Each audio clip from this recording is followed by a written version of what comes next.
പിതാവിന്റെയും പുത്രന്റെയും പരിശുദ്ധാത്മാവിന്റെയും നാമത്തിൽ ആമേൻ. എന്റെ പ്രിയപ്പെട്ടവരെ, ഇന്ന് മാർച്ച് 23 തിങ്കളാഴ്ച. അമ്മേ പരിശുദ്ധ അമ്മേ, അമ്മേ പരിശുദ്ധ ദൈവമാതാവേ, കൃപാസനത്തിലൂടെ ഞങ്ങൾക്കും ഞങ്ങളുടെ ദേശത്തിനും അമ്മ മധ്യസ്ഥം തേടി തന്ന എല്ലാ അനുഗ്രഹങ്ങൾക്കും കൃപകൾക്കും ഞങ്ങളിപ്പോൾ ഹൃദയം നിറഞ്ഞ നന്ദി പറയുന്നു. അമ്മേ പരിശുദ്ധമ്മേ ദൈവമാതാവേ, 2004 ഡിസംബർ 7 ഉച്ചകഴിഞ്ഞ് 2:30 കൃപാസനത്തിൽ സംഭവിച്ച അമ്മയുടെ പ്രത്യക്ഷപ്പെടലിനെ കുറിച്ച് തിരുസഭയ്ക്ക് സമർപ്പിച്ചിരിക്കുന്ന പഠനരേഖകളുടെ മേൽ സഭാത്മകമായ പഠനം ആരംഭിക്കുവാൻ ഞങ്ങൾ പ്രാർത്ഥിക്കുന്നു. അമ്മേ പരിശുദ്ധമേ, ഭൂസ്വർലോകങ്ങളുടെ രാജ്ഞിയായ അങ്ങേയ്ക്ക് ഭൗമസംരക്ഷണത്തിനായി പ്രപഞ്ചപ്രകൃതിയെ തന്നെ തിരുസഭ പ്രതിഷ്ഠിക്കുവാൻ ഈ പ്രത്യക്ഷീകരണം വഴി ഇടയാക്കണമേ. പരിശുദ്ധമേ, ജപമാല മാതാവേ, സകല കൃപാസനം പ്രാർത്ഥനയോടും ചേർത്ത് ഞങ്ങളിപ്പോൾ പ്രാർത്ഥിക്കുന്ന ഈ കുടുംബത്തിന്റെ പ്രത്യേക നിയോഗം പറ മക്കളെ.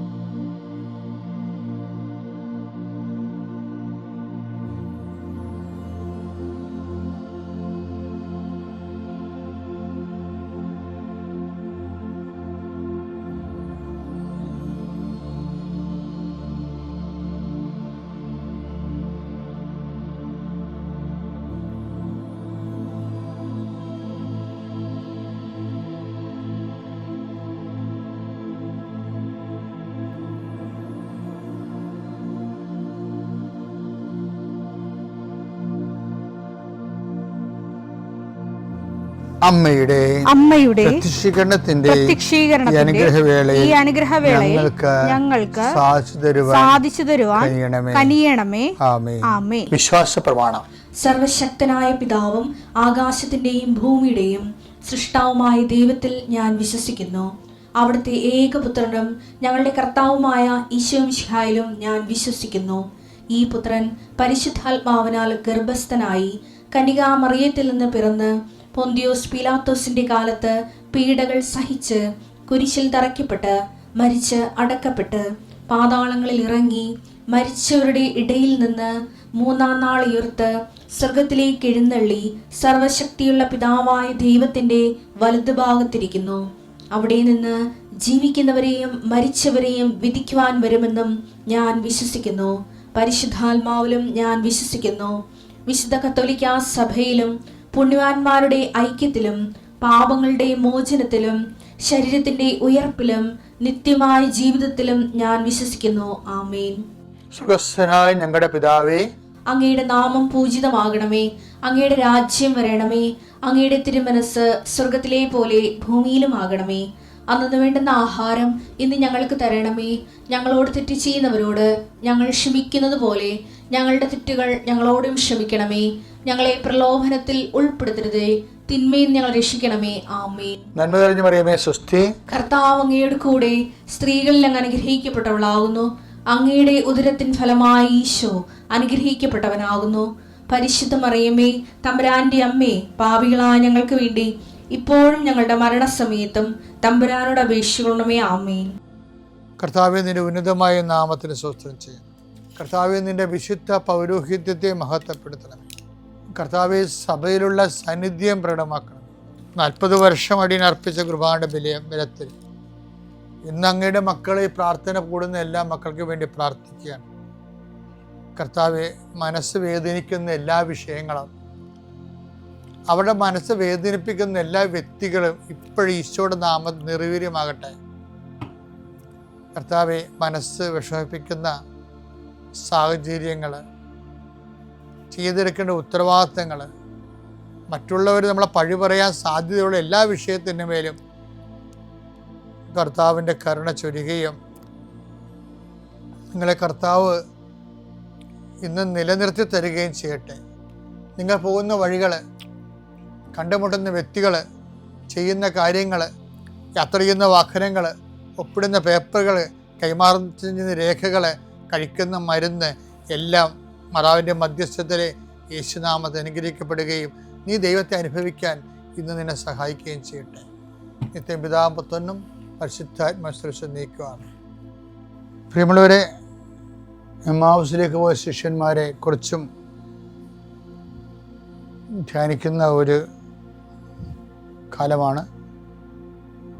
പെസഹ കാലം കഴിയുമ്പോൾ ഉയർപ്പ് കാലം. ഉയർപ്പ് കാലത്തിന് പ്രധാനപ്പെട്ട പ്രമേയമാണ് എമ്മാവുസിലെ ശിഷ്യന്മാർ.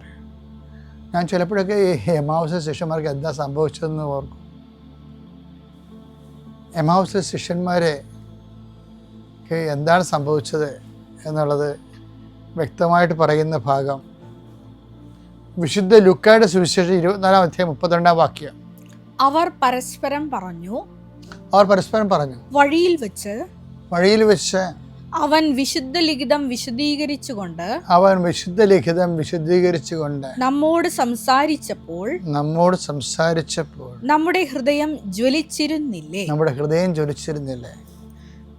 ഞാൻ എപ്പോഴും ചിന്തിക്കണത്, ഈ ഹൃദയം എന്നുള്ള വാക്ക് സുവിശേഷം ഉപയോഗിക്കുമ്പോൾ അതെപ്പോഴും വ്യാഖ്യാനിക്കപ്പെടേണ്ടത് സുവിശേഷത്തിൻ്റെ ഒരു ബയോളജിക്കൽ ബാക്ക്ഗ്രൗണ്ടിൽ വെച്ചാണ്. ഇതിങ്ങനെ പറയാൻ കാരണം വെച്ച് കഴിഞ്ഞാൽ, ഹൃദയം ജ്വലിക്കുന്ന ഒരു പ്രക്രിയ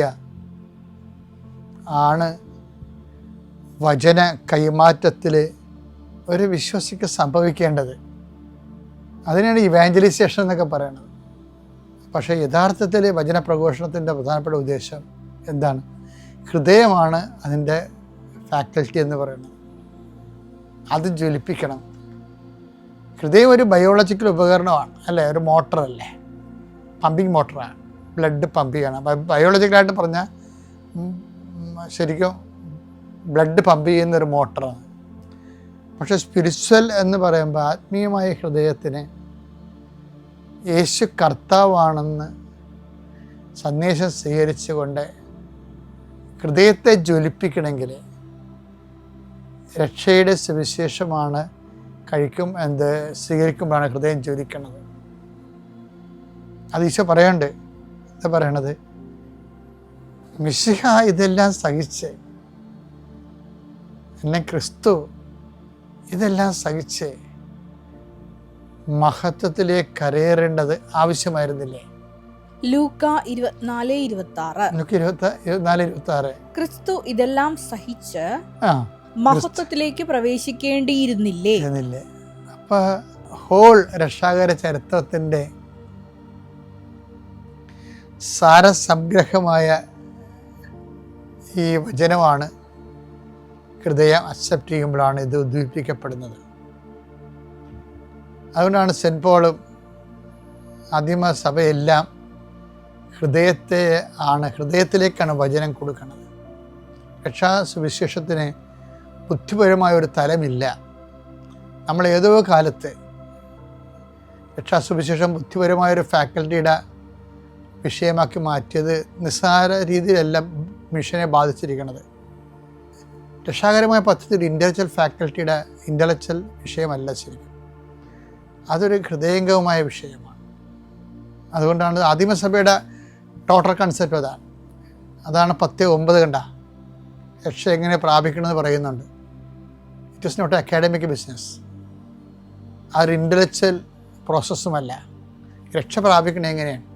റോമ 10:9. ആകയാൽ യേശു കർത്താവാണ് എന്ന്, അതാണ് യേശു കർത്താവാണ് എന്ന് അധരം കൊണ്ട് ഏറ്റുപറയുകയും ദൈവം അവനെ മരിച്ചവരിൽ നിന്ന് ഉയർപ്പിച്ചു എന്ന് ഹൃദയത്തിൽ വിശ്വസിക്കുകയും ചെയ്താൽ, ഹൃദയം ജ്വലിക്കുന്നത് ഒറ്റ വിഷയത്തിലാണ്. യേശു ദൈവം അവനെ മരിച്ചവൻ ഉയർപ്പിച്ചെന്ന് ഹൃദയത്തെ വിശ്വസിക്കണം. ഈ ഒരു വിശ്വാസം ആ ഹൃദയത്തെ ഫോക്കസ് ചെയ്തുകൊണ്ട് അവൻ നമ്മോട് സംസാരിക്കുന്ന സമയത്ത് നമ്മുടെ ഹൃദയം ജ്വലിക്കുകയായിരുന്നില്ലേ എന്ന് എമ്മാവുസ് ശിഷ്യന്മാർ പറയണില്ലേ? അപ്പം അവൻ എന്താ സംസാരിച്ചത്? അവൻ സംസാരിച്ചത് റോമ 10:9 അനുസരിച്ചുകൊണ്ട് യേശു കർത്താവാണെന്നാണ് സംസാരിച്ചത്. അവർ രക്ഷയുടെ അനുഭവത്തിലേക്ക് വരികയിരുന്ന ആ രക്ഷയുടെ അനുഭവം കിട്ടിയ ആൾക്കാരെ എന്താണ് അവരുടെ കണ്ണ് തുറന്നെന്നാണ് പറയണത്. ലൂക്ക 24:30-31. ലൂക്ക 24:30-31. അവരോടൊപ്പം ഭക്ഷണത്തിനിരുന്നപ്പോൾ അവൻ അപ്പമെടുത്ത് ആശീർവദിച്ച് മുറിച്ച് അവർക്ക് കൊടുത്തു. അപ്പോൾ അവരുടെ കണ്ണ് തുറക്കപ്പെട്ടു. അവർ അവനെ മുറിച്ചപ്പോഴേ കണ്ണ് തുറന്നു. എന്തപ്പമാണ് മുറിച്ചിരിക്കുന്നത്? ഈ വചനങ്ങളെല്ലാം കേട്ട് ഹൃദയം ജ്വലിപ്പിച്ച് രക്ഷയുടെ അനുഭവത്തിലേക്ക് വന്നപ്പോൾ എൻ്റെ ശരീരം ഭക്ഷിക്കുന്നവൻ ഞാൻ മൂലം ജീവിക്കുമെന്ന് പറഞ്ഞ് ജീവൻ്റെ അപ്പമാണ് അവൻ മുറിച്ചിരിക്കുന്നത്. അതോടുകൂടി ആ മുറിക്കപ്പെട്ട നിമിഷങ്ങളിൽ അവരുടെ കണ്ണ് തുറന്നു. അവരെന്താ കണ്ടിരിക്കണത്? അകലെ കല്ലറ കണ്ടു, കല്ലറയുടെ കൂടെ കാൽവരി കണ്ടു, കാൽവരിയുടെ കൂടെ കൂട്ടായ്മ കണ്ടു. അവരെടുത്തൊരു ഓട്ടമാണ് ഓടണം. എന്തിനാണ്? ആ കൂട്ടായ്മയിലേക്കും ആ കൂട്ടായ്മയിലൂടെ ഭാഗമാകുമ്പോൾ ലഭിക്കാൻ പോകുന്ന കാൽവരിയെക്കുറിച്ചും ആ കാൽവരിയുടെ നിത്യസമ്മാനമായ കല്ലറയെക്കുറിച്ചും നിത്യതയെക്കുറിച്ചും ആണ് അവർ തിരിച്ചു പോകുന്നത്. ഓരോ അപ്പമർക്ക ശുശ്രൂഷയും ഓരോ പെസഹവാരവും കല്ലറ കാൽവരിയും കൂട്ടായ്മയും തിരിച്ചറിഞ്ഞുകൊണ്ട് ഐക്യപ്പെടാനുള്ള ദൈവത്തിൻ്റെ വിളിയാണ്. പിതാവിൻ്റെയും പുത്രൻ്റെയും പരിശുദ്ധാത്മാവിൻ്റെ നാമത്തിൽ.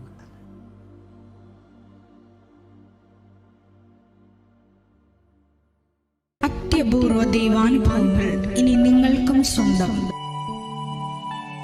ഈ യൂട്യൂബ് ചാനൽ ഇതുവരെ സബ്സ്ക്രൈബ് ചെയ്തിട്ടില്ലെങ്കിൽ ഇപ്പോൾ തന്നെ സബ്സ്ക്രൈബ് ചെയ്യുക.